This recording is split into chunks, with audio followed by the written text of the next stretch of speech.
اور جب ان میں سے کسی کو بیٹی کے پیدا ہونے کی خبر ملتی ہے تو اس کا منہ غم کے سبب کالا پڑ جاتا ہے اور وہ اندر ہی اندر گھٹنے لگتا ہے، اور اس خبر بد کے سبب جو وہ سنتا ہے لوگوں سے چھپتا پھرتا ہے، سوچتا ہے کہ آیا ذلت برداشت کر کے لڑکی کو زندہ رہنے دے یا زمین میں گاڑ دے۔ دیکھو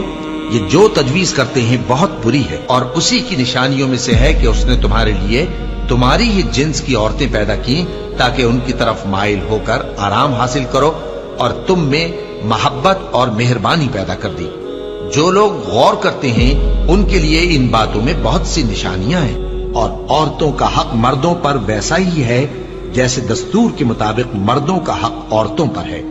البتہ مردوں کو عورتوں پر ایک درجہ فضیلت ہے، اور اللہ غالب ہے، صاحب حکمت ہے۔ اے پیغمبر صلی اللہ علیہ وآلہ وسلم، اپنی بیویوں اور بیٹیوں اور مسلمانوں کی عورتوں سے کہہ دو کہ باہر نکلا کریں تو اپنے چہروں پر چادر لٹکا کر گھونگھٹ نکال لیا کریں، یہ چیز ان کے لیے موجب شناخت و امتیاز ہوگی تو کوئی ان کو ایذا نہ دے گا، اور اللہ بخشنے والا ہے،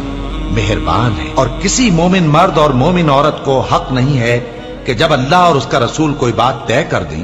تو وہ اس کام میں اپنا بھی کچھ اختیار سمجھے، اور جو کوئی اللہ اور اس کے رسول کی نافرمانی کرے وہ بالکل گمراہ ہو گیا۔ مسلمانوں، تمہاری عورتوں میں جو بدکاری کا ارتکاب کر بیٹھیں ان پر اپنے لوگوں میں سے 4 شخصوں کی شہادت لو،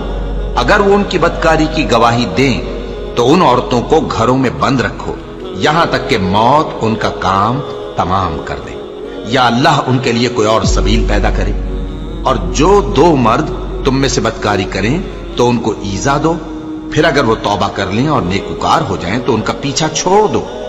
بے شک اللہ توبہ قبول کرنے والا ہے، مہربان ہے۔ اور جس چیز میں اللہ نے تم میں سے بعض کو بعض پر فضیلت دی ہے اس کی تمنا مت کرو،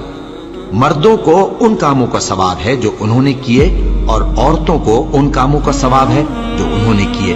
اور اللہ سے اس کا فضل و کرم مانگتے رہو، کچھ شک نہیں کہ اللہ ہر چیز سے واقف ہے۔ مرد عورتوں پر حاکم ہے اس لیے کہ اللہ نے بعض کو بعض سے افضل بنایا ہے،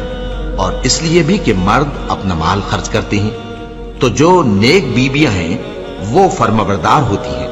اور ان کے پیٹھ پیچھے اللہ کی حفاظت میں مال و آبرو کی خبرداری کرتی ہیں۔ اور جن عورتوں کی نسبت تمہیں معلوم ہو کہ سرکشی اور بدخوئی کرنے لگی ہیں تو پہلے ان کو زبانی سمجھاؤ،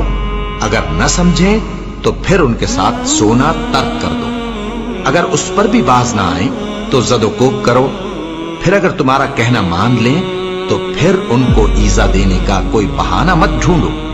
بے شک اللہ بہت اونچا ہے، بڑا ہے۔ مومنوں،